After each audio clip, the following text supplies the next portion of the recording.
J'élèverai ma voix pour chanter que Dieu est saint. Salut à tous mes frères et sœurs dans le nom précieux de notre Seigneur Jésus-Christ. Vous êtes sur la chaîne Jésus-Christ Elohim, la chaîne de prédication de la parole de Dieu et d'édification.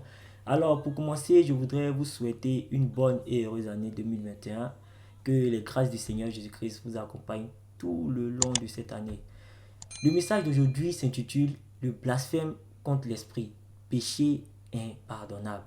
C'est quoi le blasphème contre le Saint-Esprit? Qu'est-ce que c'est blasphémer contre l'esprit? C'est quoi? Qu'est-ce que cela signifie? Pendant longtemps, je me suis posé cette question. Jusqu'à même aller demander la réponse, chercher la réponse auprès de mes dévanciers dans la foi et tout ça. Mais il faut reconnaître aussi que voilà, les réponses qu'ils me donnaient étaient assez floues. Je n'étais pas situé. Parce que de mon côté, c'était assez difficile aussi d'accepter que ce Dieu rempli de pardon, rempli de miséricorde, n'applique pas ses attributs lorsqu'il se retrouve face à quelqu'un qui blasphème contre lui. Alors qu'il a dit, je prends plaisir à la miséricorde. Donc pour moi, c'était difficile de l'accepter en fait. C'était très difficile. Nous allons prendre Matthieu, le chapitre 12, le verset 31, pour être vraiment situé par rapport à cet enseignement ou par rapport à ce message-là. C'est pourquoi je vous dis, tout péché et tout blasphème sera pardonné aux hommes, mais le blasphème contre l'esprit ne sera point pardonné. Avant d'aller plus loin, nous devons chercher à savoir ce que signifie le mot blasphème. C'est quoi blasphémer? Pour faire court, blasphémer, c'est proférer des injures à l'encontre d'une divinité. Voilà, à l'encontre d'une divinité. Donc, qu'est-ce que Jésus-Christ a pu entendre comme injure pour parler de blasphème? Pour parler de blasphème comme il a bien spécifié dans le verset 31. Donc, nous allons chercher à connaître maintenant le contexte. Pour connaître le contexte, nous allons remonter à partir du verset 22. Dans le verset 22, il est écrit « Alors on lui amena un démoniaque, aveugle et muet, et il le guérit. » Il ici est mis pour Jésus. De sorte que le muet parlait et voyait. Toute la foule étonnée disait « N'est-ce point là le fils de David ?» Les pharisiens ayant entendu cela disent « Cet homme ne chasse les démons que par Belzébuth, prince des démons. » C'est cette parole qui a amené Jésus-Christ à dire au verset 31, c'est pourquoi je vous dis, tout péché et tout blasphème sera pardonné aux hommes, mais le blasphème contre l'esprit ne sera point pardonné. Donc ici, Jésus considère comme étant une injure le fait d'attribuer au diable tous les miracles, toutes les guérisons que l'Esprit de Dieu opère, toutes les délivrances que l'Esprit de Dieu opère. Voilà, pour Jésus, c'est une véritable injure de dire que cela vient du diable. C'est une véritable injure. Donc, moi, aujourd'hui, je voulais vraiment attirer l'attention de tous les frères et les sœurs, afin que vous ne vous jetiez pas dans des conclusions hâtives. Faites preuve de beaucoup de retenue. Lorsque vous êtes témoin d'un miracle de la part d'un prophète, d'un pasteur ou d'un quelconque homme de Dieu, faites preuve de beaucoup de retenue. Ne dites pas non, ça c'est du diable. Ça c'est du diable. Non, c'est un fils du diable qui est là. Ce qu'il fait là, ça vient des démons. Ne vous empressez pas pour le faire. Parce que vous devez savoir qu'il y a des miracles qui dépendent d'un procédé bien précis. Il y a des guérisons qui dépendent d'un procédé bien précis. D'une manière bien précise, à un endroit bien précis. Est-ce que vous comprenez cela? Moi, je prends par exemple Jésus. Lorsque vous prenez Marc, le chapitre 10, le verset 52, vous voyez le Christ qui guérit Bartimée par sa propre foi. C'est-à-dire, il se sert de la foi de Bartimée pour lui donner la vue. Parce que Bartimée était aveugle. Alléluia. Et lorsque vous prenez Jean, le chapitre 9, le verset 6, on voit le Seigneur qui prend sa salive, qui prend la terre, il fait de la boue avec, salive plus terre, il fait de la boue et il plaque sur les yeux de l'aveugle et il lui dit, va te laver au réservoir des Siloué. Et quand l'aveugle est parti se laver, il a recouvré la vue. Il a retrouvé la vue. Donc vous voyez que voilà deux procédés différents pour le même résultat. Moi, je peux vous assurer que si un pasteur utilise une manière similaire, comme la deuxième manière que le Seigneur a utilisée pour donner la vue à un aveugle, je vous assure que des personnes, des gens vont le traiter de charlatan, vont le traiter de sorcier. Parce qu'une fois que déjà on utilise une manière qui est différente de la manière classique, qui est l'imposition des mains, ça devient très compliqué. Pour celui qui opère le miracle, ça devient très compliqué.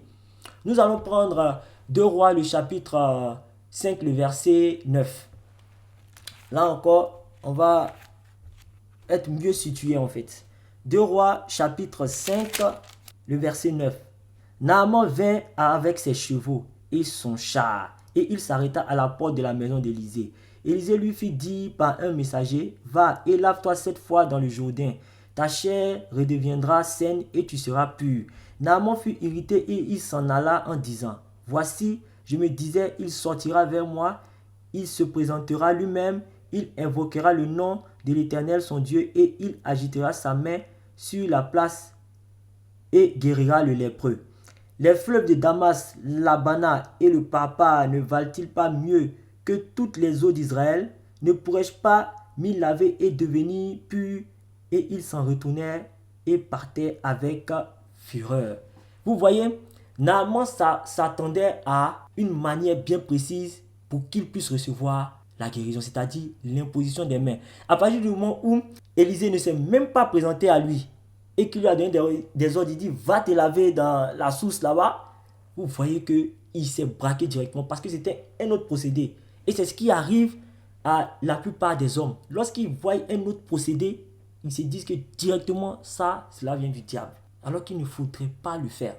Je vous assure, il y a des frères dans l'église qui parcourent le net rien que pour dénicher des petits signes dans les clips vidéo des chantres ou dans les messages de prédication des pasteurs, des prophètes ou de tous ceux-là même qui sont dans le Seigneur. Ils cherchent le plus petit signe pour qualifier les frères et les sœurs de fils du diable. Ou pour dire que tout ce qu'ils ont fait là vient du diable.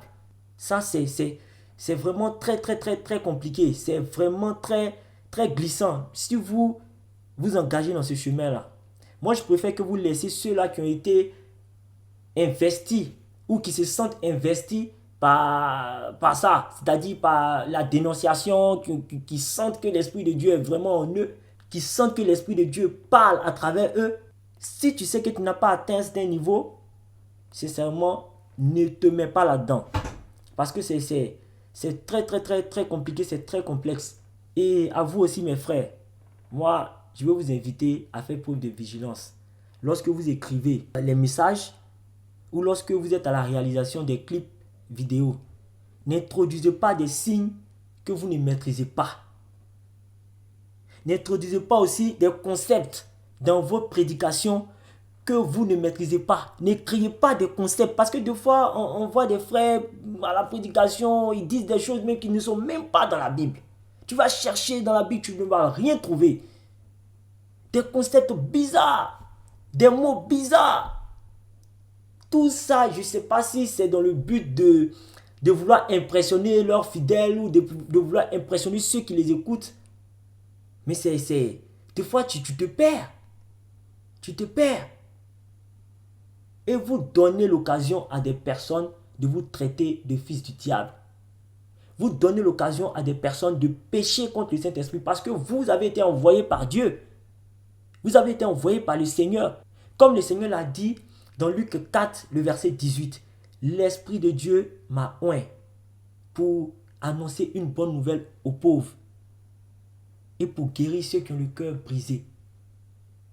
Mais ça aussi, ce processus-là se passe avec tous les chrétiens. Tous ceux-là qui marchent selon la parole de Dieu. Ils sont oints par le Seigneur pour écrire des cantiques, pour écrire des prédications. Ce n'est pas vous. Moi, le plus souvent, je vois dans la barre des commentaires, des différents clips vidéo de nos chantres, je vois des gens qui disent être vraiment édifiés, qui reconnaissent avoir été édifiés par tel clip vidéo, telle chanson. Mais ce n'est pas vous qui le faites. C'est l'Esprit de Dieu qui édifie. C'est l'Esprit de Dieu qui touche. Donc si vous mettez des signes dans vos clips vidéo, vous allez voir que vous allez permettre à d'autres personnes de pécher et de subir cette sentence irrévocable. Ne permettez pas à des personnes de pécher contre l'Esprit de Dieu. Parce que là, vous voyez que les responsabilités sont partagées maintenant. Hein? Parce que toi, tu peux faire de telle sorte que quelqu'un puisse pécher contre l'Esprit de Dieu. Tu peux faire ça par ta négligence, par le fait que tu ne sois pas pointilleux, du fait que tu ne sois pas vraiment regardant dans ce que tu fais, dans la réalisation de tes clips, lorsque tu écris les messages et tout ça, tu peux faire qu'un frère va pécher contre l'esprit. Parce qu'ils sont là, ils sont aux aguets, hein, ils sont à l'affût. Ils sont à l'affût. Il est là, ils écument le net comme ça, rien que pour dénicher les clips vidéo des frères. Ça, c'est terrible. Et le blasphème contre le Saint-Esprit est devenu monnaie courante maintenant. Ça, à tout moment, tu vois des gens, des vidéos. Parce que vous devez savoir que, en même temps qu'il y a des paparazzis dans le monde qui sont là, qui épient les stars et tout ça, il y a des gens aussi dans l'église de Jésus-Christ qui épient toute personne qui voit son ministère devenir florissant, qui voit son ministère s'agrandir. Les gens les épient comme ça, pour trouver des petits signes. Donc, lorsque vous décorez vos temples et tout ça, vraiment, faites ça avec la simplicité. Pour ne pas que ces personnes-là viennent vers vous pour vous traiter de fils du diable. Donc, pour conclure, je dirais que le blasphème contre l'esprit, c'est le fait d'attribuer au diable, au démon, tout ce que l'Esprit de Dieu fait. Tout ce que l'Esprit de Dieu opère comme miracle, comme guérison. C'était le message que je voulais partager avec vous. J'espère que vous avez été édifiés. Je vous donne rendez-vous la semaine prochaine. D'ici là, portez-vous bien et que le Seigneur Jésus-Christ vous bénisse. Allez, au revoir. Oui, je bénirai l'agneau assis sur le trône. Il était et il revient, toute la gloire à sa majesté à jamais. Oh, à jamais. Son j'élève l'agneau et il se prosterne et il chante saint. Alléluia, il est saint.